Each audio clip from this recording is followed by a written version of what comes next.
When I moved into my new home in rural Indiana, I was looking for peace, quiet, and a fresh start. After a messy divorce and a decade of city life, I needed a change. The little cottage on Hawthorne Lane seemed perfect, except for the broken-down fence that barely separated my backyard from my neighbors. I didn't meet him at first. The house next door looked old, but well-maintained. Curtains always drawn. No cars in the driveway. Just a motion light that blinked on occasionally. I figured it was just an old man who kept to himself. But then one Saturday morning, while I was trying and failing to repair a fallen fence post, I heard a voice behind me. "Need a hand with that?" I turned around and saw him. Tall, broad-shouldered, graying beard, and deep-set eyes.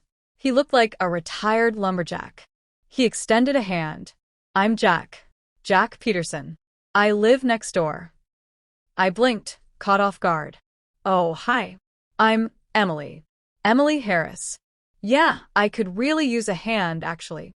That's how it started. What followed was one of the strangest, most unexpected weekends of my life. Jack didn't just help me with the fence. He practically rebuilt it from scratch. He brought tools I'd never even seen, explained how to secure posts properly, and worked well into the evening. We talked while we worked, about life, divorce, our favorite music. He even told me he'd been a firefighter before retiring early after an injury. By Sunday, the fence looked better than ever. We were tired and muddy, but proud. Jack offered to bring over some beers to celebrate. "Only if you let me cook," I said, laughing. That night, over grilled burgers and a couple of drinks, things got a little personal. Jack asked about my divorce. I told him the basics: cheating husband, broken trust, me choosing peace over pain. He just nodded like he understood too well. Then he said something I didn't expect. "My wife left me 10 years ago.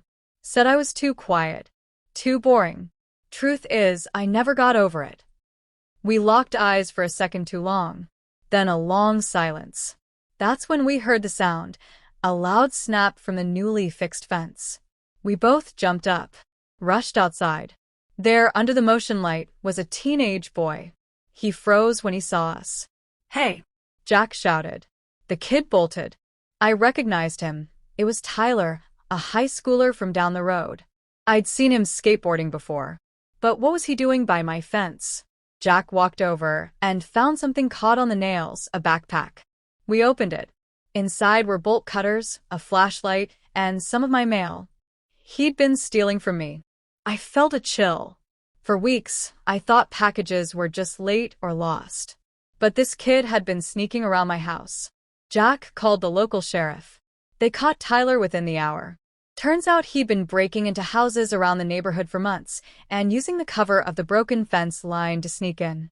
The next day, I sat on my porch, grateful. Jack came by with coffee. "You okay?" he asked. "Yeah," I said. "I just can't believe all this." He smiled. "Told you fences do more than just mark property. Sometimes they protect what matters." I looked at him. Something about the way he said it made my heart flutter.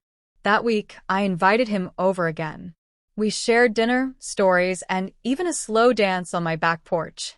I hadn't felt that alive in years. Something genuine was growing between us, a connection rooted not just in attraction, but in mutual respect and shared healing. Days turned into weeks, and Jack became a part of my daily life. He'd mow his lawn while I gardened. We'd meet at the fence and talk for hours. On rainy days, we'd sit inside with coffee and old records playing. I learned about his firefighting days, the call that ended his career, and the wife who never really understood his quiet nature. He learned about my love for painting, the betrayal that broke my heart, and my dream to start fresh in the countryside.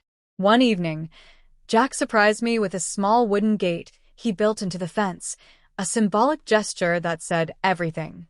"Now we don't need to walk all the way around," he said. I laughed and hugged him. That gate became our daily path to each other. Months later, we hosted a neighborhood barbecue together. People came, mingled, and asked how we met. Jack just said she needed help with a fence. I stuck around. Everyone laughed, but I knew the truth ran deeper. Sometimes life breaks things apart to build something better. And sometimes it gives you a second chance, right through a broken fence line. That's how Jack and I found something neither of us expected. Not just love, but peace, safety, home. All because of a fence. And a neighbor who showed up when I needed him most.